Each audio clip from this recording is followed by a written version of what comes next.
ഞാൻ ഇതിൻ്റെ ഉള്ളിൽ ഇടാൻ പോവാണ്. ഇത് നമ്മളെ ലുലുവിലെ കോഴിമുട്ടയാണ്, എക്സ്പയറി ഡേറ്റ് അല്ലാണ്ട് നിങ്ങൾക്ക് അറിയാൻ പറ്റും.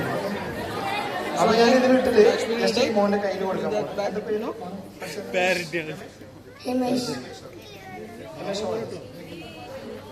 പ്രസ് ചെയ്യണ്ട, കൂടുതൽ പ്രസ് ചെയ്താലും മാജിക് ആണ്. ഓക്കെ, ഞാൻ കയ്യിൽ കൊടുത്തിട്ടുണ്ട് മോനെ.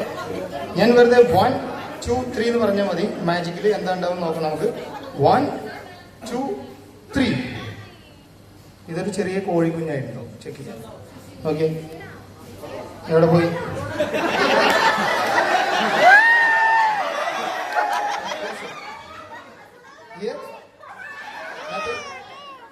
എവിടെ പോയി? ഓക്കെ, ക്ലോസ് ആയി. കണ്ണടച്ച് വെച്ചോ. സാറ് നമ്മൾ സാധാരണ ഇപ്പോൾ നമ്മൾ മാജിക് കാണിക്കാൻ കോഴിമുട്ട പോയി. ഇനി നമുക്ക് ഒരിക്കലും അത് വരുത്തിയിട്ട് കാണിക്കാൻ പറ്റില്ല, എന്നാലും നമുക്ക് വരുത്താം. സാധാരണ നമ്മൾ കോഴിമുട്ട ഇടുന്നതും അതുപോലെ താറാവ് മുട്ട ഇടുന്ന കണ്ടില്ല. നമ്മുടെ മനുഷ്യൻ നോക്കാം, അതെന്താ വന്നിട്ടുണ്ടാവും.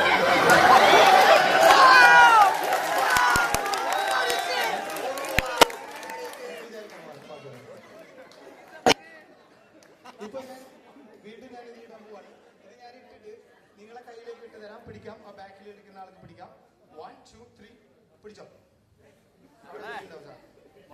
സ്ട്രീറ്റ് മാജിക് ആണ്, നിങ്ങളെ മുന്നിൽ വന്നിട്ട് കാണിക്കാം. ഈ മാജിക് എന്റെ ഫാദർ കാണിക്കുന്നതാണ്. ഇതങ്ങനെ സ്റ്റേജിൽ കാണിക്കുന്നതല്ല, അദ്ദേഹം സ്ട്രീറ്റ് മാജിഷ്യനാണ്. മാങ്ങയുടെ അണ്ടി വെച്ച് സെക്കൻഡ് കൊണ്ട് മരാക്കുന്ന മാജിക് ഒക്കെ ചെയ്യുന്നതാണ്. ഇപ്പോ കോഴിമുട്ട അവിടെ തന്നെ ഉണ്ട്. അവിടെ ഉണ്ട് പറയുമ്പോൾ സംശയമാവും. ചേട്ടാ അവിടെ ആ റെഡ് കളർ ഇട്ട ആളൊന്നുകൂടി അറിയുള്ള ആളെ കയ്യിലാണ്.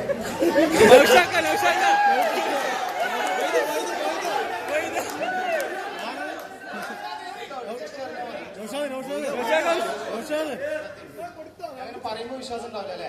ഉള്ളിലുണ്ട്, ഇതവിടെ ഉണ്ട് സാർ. അപ്പൊ ഞാൻ ഇതിന്റെ ഉള്ളില് കൈയിട്ടിട്ട് ചിലപ്പോ ഇങ്ങനെ കാണിക്കുമ്പോൾ ഇതിന്റെ ഉള്ളിൽ എന്തോ അറണ്ട് വിചാരിക്കും. ഒന്നുമില്ല, നമുക്ക് വെറുതെ പിടിച്ചിട്ട് ഇവിടെ ഇങ്ങനെ അടിച്ചാൽ മതി.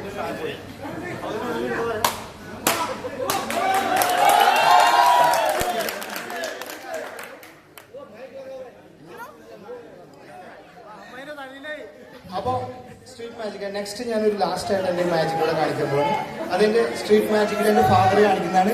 സാധാരണ ഇങ്ങനെയല്ല, അതിന് വേറൊരു മോഡല് ചെയ്യല് ഞാനിവിടെ ജസ്റ്റ് ചെയ്യാൻ പോവാണ്.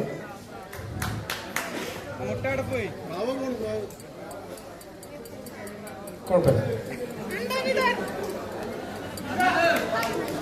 ഇപ്പോ നമുക്കിവിടെ കൂടുതൽ സമയമില്ല, അപ്പൊ അതുകൊണ്ട് ഞാൻ പെട്ടെന്ന് കാണിക്കാം. ഈ മാജിക് കാണിക്കുന്നത്